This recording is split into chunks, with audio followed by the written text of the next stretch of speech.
आज के वीडियो में हम जो हमारा पार्ट था, जो मैंने पिछली वीडियो में आपको पढ़ाया था सरिता, उसका हम अभ्यास कार्य करेंगे। ठीक है, तो आप इस अभ्यास कार्य को अपने नोटबुक में लिख सकते हैं। ठीक है, तो चलिए स्टार्ट करते हैं। सबसे पहले आएगा शब्दार्थ। ठीक है, तो मैंने इधर शब्दार्थ लिखे हुए नहीं है। ठीक है, वो आपको बुक से देख के लिखना है और मैं इधर आपको बता दे रहा हूँ। ठीक है, विमल, विमल मीन्स होता है स्वच्छ और साफ। ठीक है, रजनी, रजनी मीन्स रात। निनाद, निनाद मीन्स होता है ध्वनि या आवाज। ठीक है, वत्सल, वत्सल मीन्स होता है पुत्रवत स्नेह करने वाला, मतलब पुत्र के समान स्नेह करने वाला। वहवल, वहवल मीन्स होता है व्याकुल। ठीक है, अगला अंतस्थल, अंतस्थल मीन्स होता है हृदय। वसुधा, वसुधा मीन्स पृथ्वी। और अविरल, अविरल मीन्स होता है निरंतर या लगातार।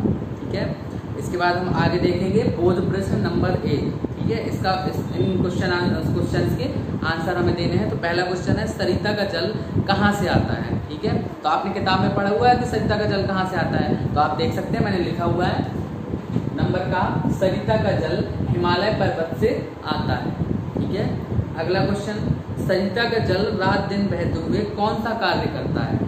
सरिता का जल रात दिन बहते हुए कौन सा कार्य करता है, ये देखिए, ये लिखा हुआ है मैंने, सरिता का जल रात दिन बहते हुए पृथ्वी के हृदय को धोता रहता है। क्या करता रहता है, पृथ्वी के हृदय को धोता रहता है।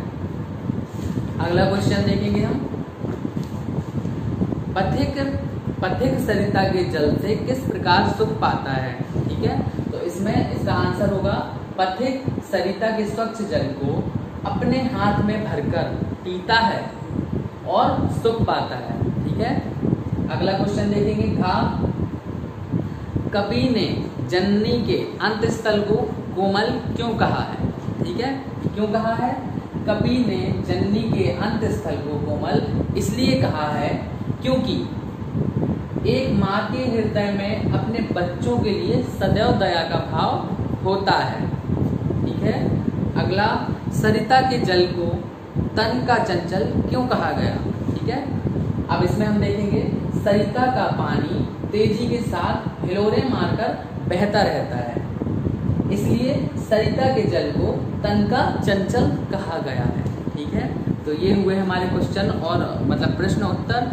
अगला देखेंगे हम नंबर 2, नीचे लिखी पंक्तियों का भाव स्पष्ट करना है हमें। ठीक है, नीचे जो पंक्तियां दी गई हैं उनका भाव स्पष्ट करना है। तो हम पहली पंक्ति देखेंगे, तन का चंचल मन का बहवल, यह लघु सरिता का बहता जल। ठीक है, इस पंक्ति का हमें भाव स्पष्ट करना है। तो मैंने इधर लिखा हुआ है नंबर का, प्रस्तुत पंक्तियों में कवि कहते हैं कि ये जो सरिता का जल हिलोरे मारकर बहता है, बहता चला जा रहा है, इसको देखकर लगता है कि मानो ये ऊपर से जितना चंचल दिख रहा है अंदर से उतना ही व्याकुल है। क्या है, अंदर से उतना ही व्याकुल है। ठीक है, अगली पंक्ति देखेंगे, दिन भर रजनी भर जीवन भर धोता वसुधा का अंतस्थल। ठीक है, तो इसका जो भावार्थ है वो कुछ इस प्रकार होगा, प्रस्तुत पंक्तियों में कवि कहते हैं कि सरिता का जल दिन भर, रात भर और जीवन भर बहता रहता है और धरती माता के हृदय को धोता रहता है। ठीक है बच्चों, अगली लाइन हम पढ़ेंगे, गा, नित जल कर भी कितना शीतल।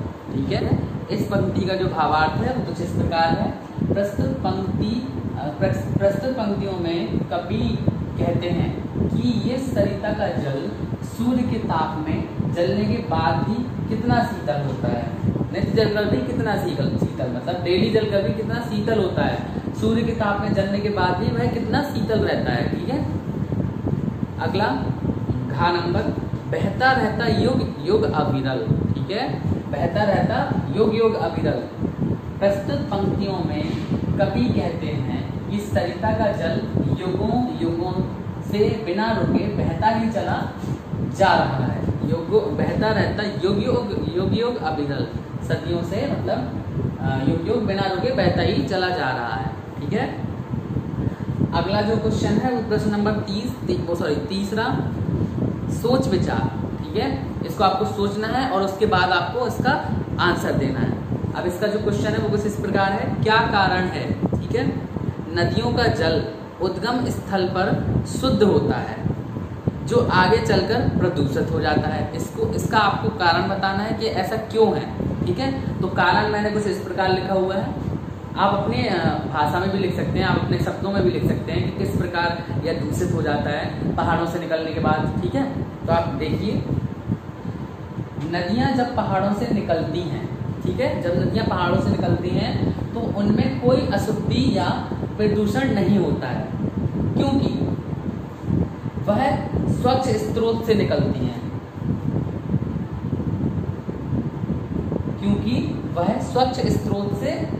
हैं, ठीक है।